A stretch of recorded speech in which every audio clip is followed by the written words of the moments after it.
Psicologia e Vida, com a psicóloga doutora Paula Barreto, consagrada da Comunidade Católica Santos Anjos.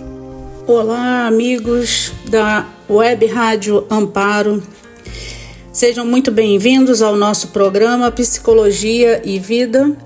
Eu sou Paula Barreto, psicóloga e logoterapeuta. E hoje, no episódio de hoje, vamos abordar uma questão que tem tirado o sono de muitos responsáveis, né? Os possíveis prejuízos cognitivos que podem ser causados pelo uso excessivo de alguns jogos eletrônicos em crianças e também em adolescentes. A fascinação pelos jogos eletrônicos e que tem lá os seus pontos positivos, porque atraem realmente as crianças e também alguns adultos, né? Mas nós já vimos que em excesso, como tudo em excesso, traz um certo prejuízo. Mas eu queria falar aqui um pouco hoje dessa questão voltada mais para o porquê que nós adultos, os pais, têm conhecimento já o suficiente, né? Aqueles que se interessam por esse assunto, que têm seus filhos apegados aos jogos eletrônicos e que não conseguem tirar eles, né, desse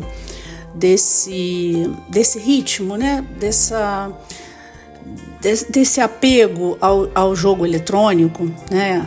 Onde ele não pode parar para o jogo para fazer nada, para nenhuma obrigação, né? Não pode parar para ouvir os pais, não consegue parar para tomar um banho, não consegue. E aí entra a criança que não consegue parar e o pai e a mãe, o responsável, que não consegue tirá-lo daquilo ali. Então é uma questão muito mais complexa, na minha visão, de simplesmente eu trazer para vocês aqui o que é prejuízo. Sim, é bom para aqueles que não conhecem, mas eu acredito hoje, pela minha experiência no consultório, que a dificuldade não está nesse entendimento, porque nós lemos, né? Se eu passar para você, olha, leia essa pesquisa, procure nesse documento, você vai encontrar ali vários especialistas falando o quanto o cérebro infantil está sendo bombardeado, né? Está sendo prejudicado na sua parte cognitiva com o excesso dos jogos eletrônicos e mais, do uso de jogos que não são para a idade daquela criança que está utilizando. Enfim, vejam que o problema não está no jogo eletrônico, né? Tirando aqueles que realmente são feitos com má intenção. Não estou falando aqui desses ainda, né? Mas o uso dos jogos eletrônicos, e a gente não pode esquecer que a criança ela fica realmente fascinada. Ela fica hipnotizada diante de uma tela, dedilhando ali comandos, né? Em busca da próxima fase, né? Da próxima vitória. Ele fica ali em busca da próxima fase, em busca de uma vitória, em busca de mais uma vitória, em busca de ser mais feliz, em busca de ser mais feliz, e isso vai se tornando um vício, onde ele precisa estar sempre feliz. Ele precisa e ele sabe que ali ele vai conseguir essa sensação prazerosa, ou seja, em busca do prazer e mais satisfação, né?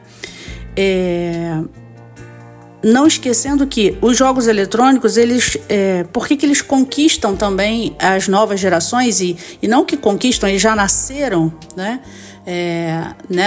Essa geração já nasceu com essas telas na mão, né? Elas produzem essa fascinação com gráficos, né? Com gráficos impressionantes, com sons muito envolventes, desafios cada vez mais complexos, seja celular, seja tablet, seja computador ou no próprio console do carro, né? O acesso para eles, né, torna-se muito fácil e muitas vezes irresistível. Então, por que a criança fica ali, né? Por que isso a criança está ali repetidamente naquele jogo e ela não consegue sair? Não é simplesmente por essas atrações, por essas coisas externas. Internamente está havendo uma influência muito grande desse jogo nela, né? No seu cérebro. Então, quando eu falo de a repetição, onde ele tem que passar mais fase, e os pais que estão me ouvindo já ouviram muitas vezes falar que não, espera pai, deixa eu vencer só essa fase, deixa passar, só falta uma fase, né? Quem aí como pai e mãe nunca ouviu isso? Por quê? Porque é mais uma oportunidade, é como se ele estivesse dizendo, deixa eu ser mais feliz, deixa eu ser mais feliz. E ele começa a acreditar e a sentir, porque não é só acreditar, ele começa a sentir que ele pode ser mais feliz ali naquele próximo minuto, naquele próximo segundo, naquele próximo décimo de segundo. Ele pode experimentar mais uma vitória. E isso vai se tornando, lembre-se que eu estou falando de crianças, adolescentes, onde o cérebro dela está em desenvolvimento. Então, essa diversão, né, se você não parar um pouco isso, se ele não tiver um momento onde ele experimente que não é a todo segundo ou minuto ou décimo de segundo que ele vai estar feliz, ele vai entender, o cérebro dessa criança vai cada vez mais pedir momentos de felicidade. Então, quando você dá para ele uma obrigação, você tem que arrumar a cama, você tem que tomar seu banho, onde ele precisa ir lá, escolher a roupa, saber o que ele vai colocar, enfim, gastar sua energia ali se movimentando, porque quando ele está jogando ele está parado, o corpo dele está parado, né? Ele entende isso como algo que é uma infelicidade. Então ele não vai estar ali curtindo, né? Como um vício mesmo. E por isso as crianças começam às vezes a ficar viciadas. Se o teu filho fala para você que ele não consegue sair dali, ou seja, você começa a perceber que ele não consegue, você não consegue mais tirar ele dali, isso é um vício. E aí a pergunta que eu acredito que, né, eu preciso fazer para os pais que estão me ouvindo. Você quer o seu filho viciado em algo? E aí tudo bem, não é uma droga. Sim, é uma droga. Está consumindo o cérebro do seu filho de uma forma, no desenvolvimento dele, completamente errado. Está dando um ensinamento para ele completamente errado. Por isso essas crianças e adolescentes que se trancam num quarto e querem ficar ali o tempo inteiro, por quê? Porque elas não vão ter uma intervenção onde alguém vai dizer que ela precisa fazer o que é preciso fazer. E que vai dar um desgaste, que vai dar um cansaço, que a satisfação até vem, mas vem a longo prazo. Então os jogos eletrônicos, eles começam a dar essa sensação de vitória a curto prazo, desejos supridos ali a curto prazo. E ele começa a ser ensinado que ele consegue tudo a curto prazo. Por isso as crianças estão cada vez mais querendo tudo a curto prazo. E não só as crianças, os adultos também, né? No entanto, nós adultos podemos ser cobrados de outra forma, porque nós somos responsáveis por nossas atitudes mesmo. Mas eu estou falando de crianças que não têm essa capacidade ainda de entendimento. Então, nós como pais, e eu estou falando nós aqui porque eu também sou mãe, né? Temos essa responsabilidade. Aonde está o nosso limite? Quando às vezes falamos de limite, as crianças precisam ter limites. E nós como adultos, nós já passamos do limite onde já devíamos ter a consciência de entender que nós precisamos parar. E aí entra uma outra questão, que talvez eu fale num outro programa, né? Que entra a dificuldade dos pais em ter esse limite e conseguir passar essa consciência para as crianças. Muitas das vezes, dependendo da idade, não dá para ficar esperando essa consciência. Precisamos realmente dar as regras, dar as ordens, dar o que ele pode e o que ele não pode fazer. A criança aprende. E aqui eu não estou falando de tirar celular, de tirar computador, de tirar ele do jogo, não. É de simplesmente organizar o uso dessa máquina que está na mão das crianças, trazendo prejuízos para o desenvolvimento cognitivo. Quando a gente fala de o impacto dos jogos eletrônicos no desenvolvimento cognitivo infantil, é porque está tendo um impacto negativo.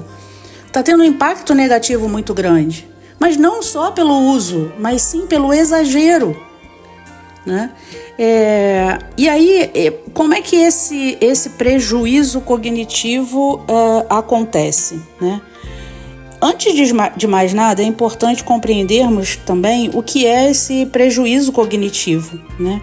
Esse prejuízo cognitivo, o termo se refere a dificuldades no desenvolvimento de habilidades, como atenção, memória, raciocínio, linguagem, o autocontrole dessa criança, onde ela determina: eu vou parar, ou eu vou continuar porque ainda não deu o horário, eu não vou usar hoje porque eu já usei ontem com muito excesso. Quando uma criança apresenta um prejuízo cognitivo, ele pode ter problemas na escola, dificuldade em manter o foco e alterações no comportamento social, porque quando ele fica naquele vício, ele começa a acreditar que ele não pode ficar sem aquilo, e tem um adulto dizendo: sai, para de jogar, né? E aí isso compromete a parte comportamental dele. Embora existam jogos educativos e interativos que estimulam a mente, algumas pesquisas já mostram que a exposição exagerada, né, a esses games de ação rápida, violentos, né, ou excessivamente repetitivos, eles ficam ali repetindo as fases, né, pode causar uma série de impactos negativos. E aí, por que eu resolvi fazer esse programa hoje? Porque realmente a grande demanda hoje das crianças, né, nos consultórios, pelo menos na minha experiência, é o déficit de atenção e concentração, que muitas das vezes não está dentro do transtorno do TDAH, mas existe um déficit de atenção ali e concentração,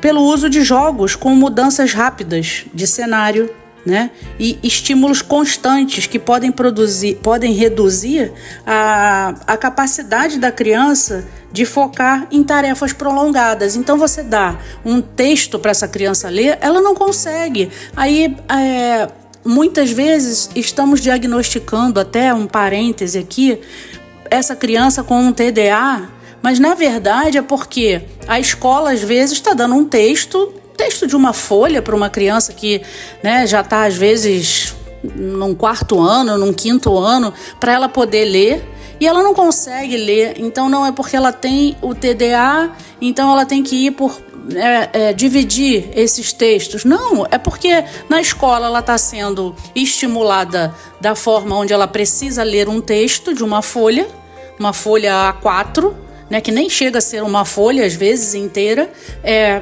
simplesmente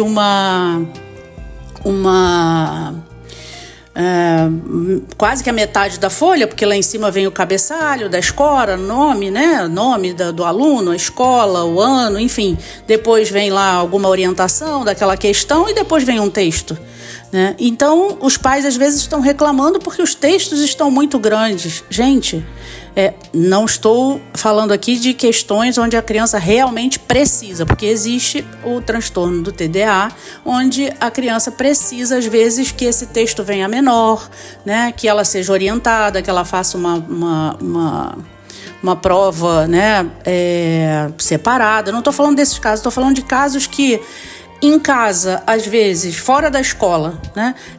Ela tá ali naquela coisa repetitiva, né? Aquela exposição de ação rápida. E aí, na escola, ela tem que ler um texto, um simples texto.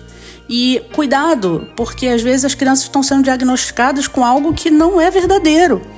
Então, eu, por exemplo, para que eu indique uma criança que faça uma avaliação neuropsicológica com uma hipótese, por exemplo, de TDAH, eu preciso descartar todas essas hipóteses, porque se é uma criança que está com tablet o tempo inteiro, celular o tempo inteiro, no jogo o tempo inteiro, que eu tenho uma fala desses pais que ele não consegue colocar limite ali, e aí ele tem uma dificuldade lá na matéria de português, porque ele não consegue ler, ele não consegue se concentrar, eu preciso avaliar isso com mais detalhe, né? Precisamos... A dificuldade, ela começa a aparecer lá na escola. Eu costumo dizer, é a ponta do iceberg lá. Mas embaixo tem algo muito mais complexo, né? Então, uma outra dificuldade que aparece, por exemplo, pode reduzir a capacidade da criança com resoluções de problemas matemáticos. Às vezes, o que a gente precisa para resolver um problema matemático? Precisa de tempo, precisa de concentração, né? E esse tempo onde eu erro, apago, né? Eu consigo ali fazer com dificuldade, mas eu vou ali até o fim fazendo os cálculos, as fórmulas, né? E as crianças não têm aquela paciência de continuar ali, porque ela precisa de muito tempo para ter o sucesso da resposta. Só que lá no jogo eletrônico, todos esses jogos com ação rápida, né? Eles incitam a criança a ter a resposta muito rápido, né? E quanto mais rápido ela for, ela está na frente lá do ranking, né? Então, vejam o quanto isso começa a prejudicar. O problema de linguagem, né? Essa redução do tempo da convivência da criança, né? do adolescente, com familiares, com amigos, né? Pode limitar muito o desenvolvimento da linguagem oral e da comunicação. Então, pensem, crianças às vezes com 2, 3 anos já estão com esses jogos na mão. Crianças com 4, 5 anos, crianças que nem aprenderam a falar ainda, estão com esses equipamentos na mão. Ah, mas todo mundo tem. Bom, todo mundo tem. Todo mundo corre o risco, né, desse impacto negativo, e o seu filho vai ser mais um todo mundo. Então, cabe a nós pensarmos, porque quando chega lá na frente, né, quando ele chega na adolescência, né, o efeito prolongado disso também começa a acontecer, né? Então, quando nós, né, eu me vejo como profissional, né, da psicologia, começamos a alertar sobre isso, né, diante de pesquisas, diante da nossa experiência no consultório, né, diante da nossa experiência mesmo, do que a gente está vendo na prática. E um grande problema que tem acontecido, que é a redução do controle inibitório. Você vai falar para mim, o que é isso, né, Paula? Bom, esse controle inibitório é quando eu consigo controlar a minha impulsividade para que eu tenha uma capacidade de autocontrole. Ou seja, eu, dentro da minha área de vida, né, do meu convívio familiar, na escola, né, onde eu consiga respeitar uma fila, onde eu consiga entender que não é a minha vez, onde eu consigo entender que eu preciso esperar o coleguinha que está na frente terminar o que está fazendo para depois ser a minha vez, né? Onde eu consigo ter o autocontrole de porque alguém pegou o meu brinquedo, eu posso conversar e não preciso partir para agressão com aquela criança. Então, e assim em casa também, quando eu estou contrariado, né, eu tenha um controle sobre isso.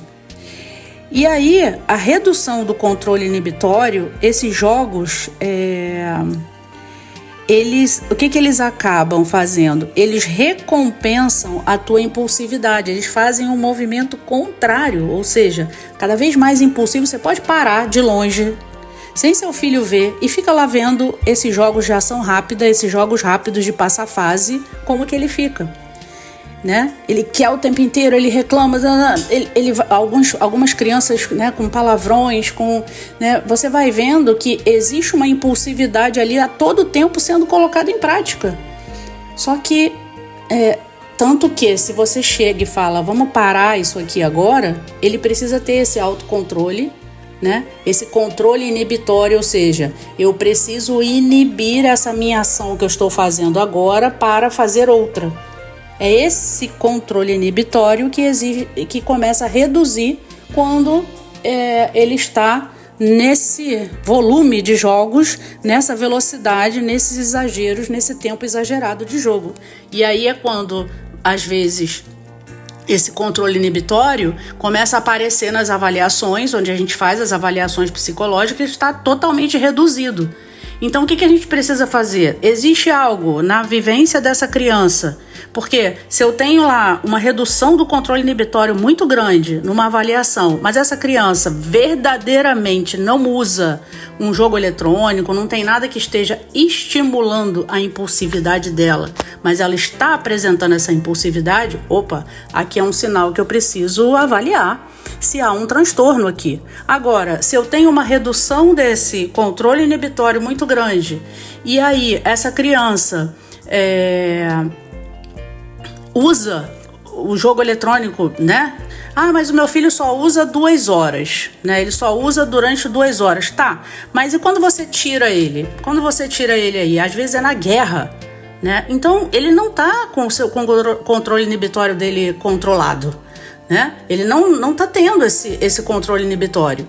Então, aí essa criança eu não posso levar logo para um transtorno, eu preciso até para outro transtorno, que é o do vício, né, aos jogos eletrônicos, que já temos no nosso DSM, né, caracterizado como um transtorno, o vício com os jogos eletrônicos.